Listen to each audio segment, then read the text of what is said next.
Hello and welcome to my channel mathematics with Preeti Sharma. Students, आज हम पढ़ेंगे कक्षा 9वीं के चैप्टर 7 त्रिभुज के बारे में। त्रिभुज क्या होता है, त्रिभुज के गुण क्या क्या होते हैं, सर्वांग समता का नियम क्या होता है और सर्वांग समता में किस नियम के आधार पर हम बोल सकते हैं कि कोई आकृति सर्वांग सम है या नहीं है। सबसे पहले त्रिभुज के बारे में पढ़ लेते हैं। त्रिभुज वैसे तुम छोटी क्लासेस से पढ़ते आ रहे हो। त्रिभुज कुछ इस टाइप का तुम्हें दिखाई देता है, जैसे ये एक त्रिभुज है ABC। इसकी एग्जैक्ट डेफिनेशन क्या होती है?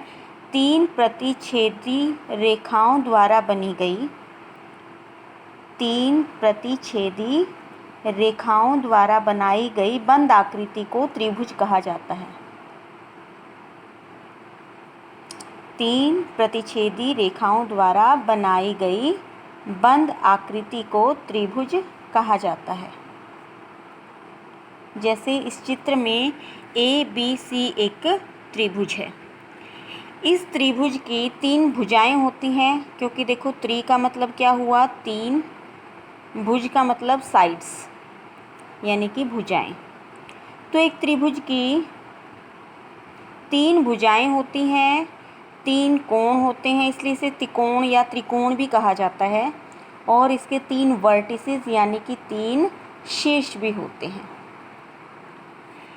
और इसकी क्या खासियत होती है?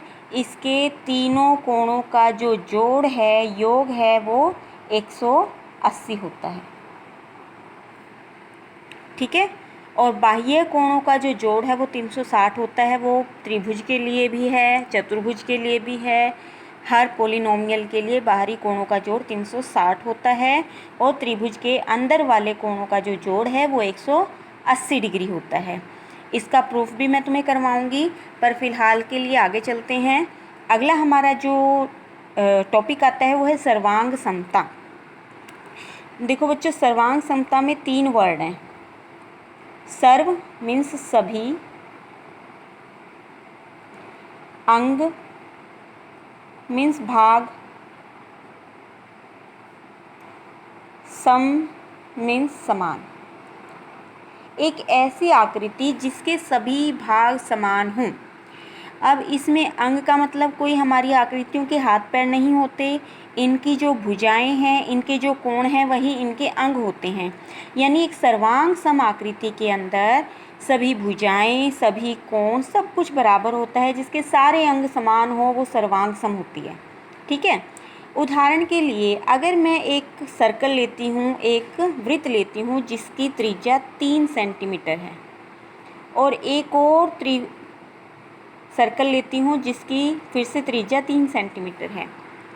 जब हम इस सर्कल को इस सर्कल के ऊपर रखेंगे तो क्योंकि ये समान होने की वजह से, समान त्रिज्या होने की वजह से एक दूसरे को पूरा पूरा कवर कर लेंगे। यानी अगर हम सामने से देखेंगे तो पीछे वाला भाग दिखाई नहीं देगा और पीछे से देखेंगे तो सामने वाला भाग दिखाई नहीं देगा। तो ऐसी कोई भी आकृतियाँ जो एक दूसरे के ऊपर रखें और वो एक दूसरे को पूरा पूरा कवर कर लें, तो ऐसी आकृतियों को बोलते हैं सर्वांग सम आकृतियाँ। एक और उदाहरण मैं देना चाहूँगी। ये मेरे पास एक वर्ग है जिसकी भुजा सपोज करो 2 सेंटीमीटर है। अगर एक भुजा 2 सेंटीमीटर है तो सारी भुजाएं 2 सेंटीमीटर होंगी। और एक और वर्ग जिसकी समान भुजा हो, यानी कि 2 सेंटीमीटर। ये आकृतियाँ भी कैसी होती हैं? सर्वांग सम, क्योंकि ये भी एक दूसरे के ऊपर हम रखेंगे तो ये एक दूसरे को पूरा पूरा कवर कर लेंगे। ठीक है।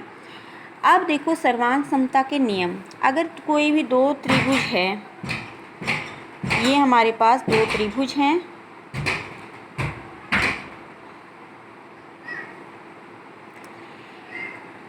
ये 2 त्रिभुज हैं। अगर मैं इनकी काउंट करने बैठूं कि इनकी सारी की सारी भुजाएं मैं मतलब बराबर करूं या सारे के सारे कोण मैं बराबर करूं, तो मुझे 6 चीज़ें बराबर करनी पड़ेंगी, 3 भुजाएं और 3 कोण। पर वो चीज़ थोड़ा लंबी हो जाती हैं, क्योंकि 6 चीज़ों को इक्वल प्रूव करना थोड़ा सा लेंथी हो जाएगा। तो इसको शॉर्ट बनाने के लिए हमने कुछ नियम बनाए हैं। सबसे पहले आता है SSS नियम। यानी कि अगर हम किसी त्रिभुज की तीनों साइड्स को इक्वल प्रूव कर दें, ये वाली साइड इस साइड के इक्वल, ये वाली साइड इस साइड के इक्वल, ये वाली साइड इस साइड के इक्वल, अगर तीनों साइड्स इक्वल हो जाती हैं तो ये होगा SSS नियम। तो बाकी अगर तीनों साइड्स इक्वल हो जाती हैं तो तीन कोण इक्वल प्रूव करने की ज़रूरत नहीं है, हमारे दो त्रिभुज सर्वांगसम हो जाएंगे। उसके बाद आता है SAS नियम। अगर हम दो त्रिभुजों की दो भुजाओं को और उनके बीच के कोण को बराबर सिद्ध कर दें तो ये त्रिभुज इस त्रिभुज के सर्वांगसम हो जाएगा और हमें कुछ और बराबर प्रूव करने की ज़रूरत नहीं पड़ेगी। तो ये नियम हुआ हमारा SAS नियम। तीसरा नियम है ASA नियम। यानी अगर मैं दो कोणों को और एक भुजा को इक्वल कर दूं प्रूव, तो भी हमारी जो आकृति है वो क्या होगी, सर्वांग सम आकृति हो जाएगी और हमें बाकी कुछ इक्वल प्रूव करने की ज़रूरत नहीं पड़ेगी। चौथा हमारा नियम है थोड़ा सा अलग किस्म का, जिसको हम बोलते हैं RHS नियम। अगर फुल फॉर्म में बोलूँ तो right angle hypotenuse and side. यानी कि ये जो लागू होता है ये ऐसे त्रिभुजों पर लागू होता है जिसके एक कोण जो है वो 90 डिग्री का हो। ये 90 डिग्री वाला कोण बराबर हो जाएगा इनका, यानी कि राइट एंगल। हाइपोटेन्यूस मीन्स कर्ण, ये कर्ण बराबर होगा और इन दोनों में से कोई एक साइड बराबर होगी। अगर ऐसा है तो भी RHS नियम से ये दोनों त्रिभुज सर्वांगसम हो जाएंगे। अगर बात करें हम AAA नियम की, यानी कि अगर हमारे पास तीनों कोण बराबर हैं, दो त्रिभुज हैं उनके तीनों कोण बराबर हैं, तो क्या वह सर्वांगसम होगा? बिल्कुल नहीं, वो सर्वांगसम नहीं होगा। तो ये कोई नियम नहीं है सर्वांग समता के लिए। कई बार 1 मार्क क्वेश्चन में आ जाता है कि इनमें से सर्वांग समता का कौन सा नियम नहीं है, उनमें ये ऑप्शन मिलेगा और ये आपका करेक्ट ऑप्शन होगा कि AAA सर्वांग समता का कोई नियम नहीं है। मैं उदाहरण दे रही हूँ इसका। अगर मैं इक्विलेटरल ट्रायंगल ले लूँ, समबाहु त्रिभुज, जिसकी एक भुजा 3 सेंटीमीटर है और एक ले लेती हूँ फिर से समबाहु त्रिभुज जिसकी सारी भुजाएं 4 सेंटीमीटर है। अब क्योंकि ये समबाहु त्रिभुज है, हमें पता है समबाहु त्रिभुज का प्रत्येक कोण 60 डिग्री का होता है, तो ये तीनों कोण 60 डिग्री के होंगे। और ये भी समबाहु त्रिभुज है तो इसका भी प्रत्येक कोण 60 डिग्री का होगा।